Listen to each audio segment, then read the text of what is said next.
नमस्कार, मी संध्या केळकर. सन्मान महाराष्ट्र यूट्यूब चॅनलमध्ये आपणा सर्वांचं मनपूर्वक स्वागत. मित्रमैत्रिणींनो, आज आपण अशा एका शहरात आहोत जिथे विकासाची गती प्रचंड आहे, पण याच गतीने आपण आपल्या जीवनातील सर्वात मौल्यवान गोष्टींपैकी एक गमावत आहोत, ती म्हणजे शुद्ध हवा आणि निरोगी जीवनशैली. कधी विचार केला आहे का की उद्या आपले डोळे उघडल्यावर आपल्याला हिरवीगार झाडी, पक्ष्यांचा किलबिलाट नाही, तर केवळ धूर आणि धुळीचं साम्राज्य दिसेल? हे भयान वास्तव आपल्याला आजच बदलवण्याची गरज आहे. एकेकाळी हिरवीगार असलेली आपली डोंबिवली आज काँक्रीटच्या जंगलात रूपांतरित होत आहे.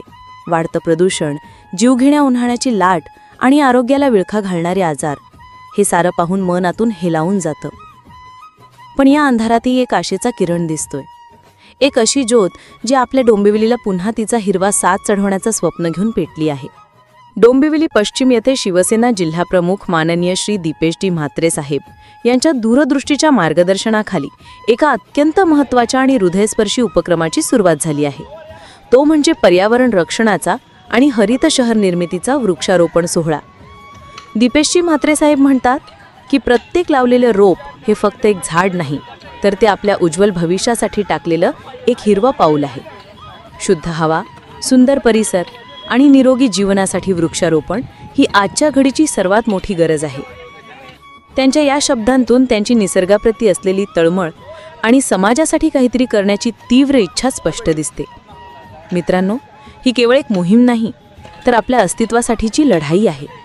विचार करा, जेव्हा आपण सकाळी उठून आपल्या घराच्या खिडकीतून, आपल्या बागेतून, आपल्या गल्लीतून हिरवीगार झाडे डोलताना दिसतील, पक्ष्यांचा मंजूळ किलबिलाट ऐकू येईल, शुद्ध थंडगार हवा आपल्या फुफ्फुसात भरेल, तो क्षण किती स्वर्गीय आणि आनंददायी असेल. हेच स्वप्न उराशी बाळगून आम्ही हे पवित्र पाऊल उचललं आहे. हरित आणि स्वच्छ डोंबिवली घडवण्यासाठी या भूमीतील प्रत्येक नागरिकाने निदान एक झाड तरी लावलं पाहिजे.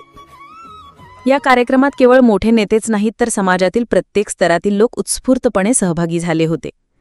चिमुकले हात मातीशी खेळत होते, भविष्याची बीजं रुजवत होते. मोठ्यांच्या चेहऱ्यावर एक वेगळंच समाधान होतं. एका रोपाला जीव देताना ते जणू आपल्या येणाऱ्या पिढीच्या उज्ज्वल भविष्याची मुहूर्तमेढ रोवत होते. एका रोपाचं रुजणं म्हणजे एका नव्या आशेचा जन्म. एक झाड म्हणजे हजारो श्वासांना मिळणारं जीवनदान. आठवा, आपल्या आजी आजोबांच्या वेळेस असलेली ती थंडगार शुद्ध हवा, ती हिरवीगार शेते, ती दाट झाडी, आज ती कुठे हरवलीये? आपणच ती परत आणू शकतो, आपल्या प्रत्येक प्रयत्नातून, आपल्या प्रत्येक रोपातून. दीपेशजी म्हात्रे साहेब यांनी अतिशय मार्मिक आणि दूरगामी विचार सांगितला की आपण जेवढी झाडे लावू तेवढी स्वच्छ आणि शुद्ध हवा आपल्याला मिळेल. हे केवळ शब्द नाहीत, तर हे निसर्गाचं अटल सत्य आहे. जे आपण निसर्गाला देऊ तेच निसर्ग आपल्याला अनेक पटीने परत देईल. आज या वृक्षारोपण कार्यक्रमाची दृश्य आपण पाहिली. ही दृश्य फक्त फोटो किंवा व्हिडिओ नाहीत, तर ही एक हृदयाला साथ घालणारी विनंती आहे. आपल्या आतल्या निसर्गप्रेमीला जाग करणारी साध आहे. आपल्या डोंबिवलीला पुन्हा तिचा पूर्वीचा हिरवा रंग देण्याची साध आहे.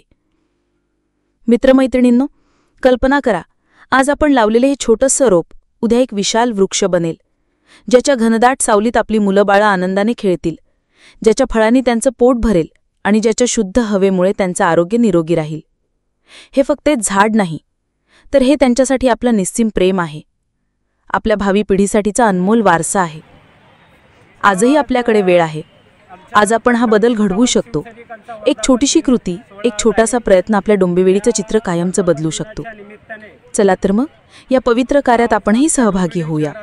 आपल्या वाढदिवसाला, लग्नाच्या वाढदिवसाला किंवा कोणत्याही शुभप्रसंगी एक झाड लावण्याचा संकल्प करूया. हे निसर्गाला दिलेलं आपलं सर्वात मोठं दान असेल. लक्षात ठेवा, जेव्हा हवा शुद्ध असते तेव्हा मन प्रसन्न असतं, जेव्हा परिसर स्वच्छ असतो तेव्हा आरोग्य चांगलं असतं, आणि जेव्हा निसर्ग आपल्यासोबत असतो तेव्हा जीवन खऱ्या अर्थाने सुंदर आणि परिपूर्ण होतं. मित्रमैत्रिणींनो, जर अजून आपण आमचं सन्मान महाराष्ट्र यूट्यूब चॅनल सबस्क्राईब केलं नसेल तर लगेचच करा, कारण आम्ही तुमच्यासाठी अशाच प्रेरणादायी आणि समाजोपयोगी बातम्या घेऊन येत राहू. सोबतच या व्हिडिओला लाईक, शेअर आणि कमेंट करून आपलं अमूल्य मत नक्की कळवा. तुमचा एक लाईक, एक शेअर अनेकांना या मोहिमेत सहभागी होण्यासाठी प्रेरणा देईल आणि डोंबिवलीच्या हरित स्वप्नाला प्रत्यक्षात आणण्यासाठी मदत करेल. लक्षात ठेवा, डोंबिवली आपली आहे आणि तिला हिरवं राखणं ही आपल्या सर्वांची सामूहिक जबाबदारी आहे. चला तर मग या हिरव्या क्रांतीचे साक्षीदार आणि भागीदार होऊया. मी संध्या केळकर, डोंबिवलीमधून, आणि आपण पाहत होतात सन्मान महाराष्ट्र यूट्यूब चॅनल. नाता जपला इथे मनामनाचं घट्ट.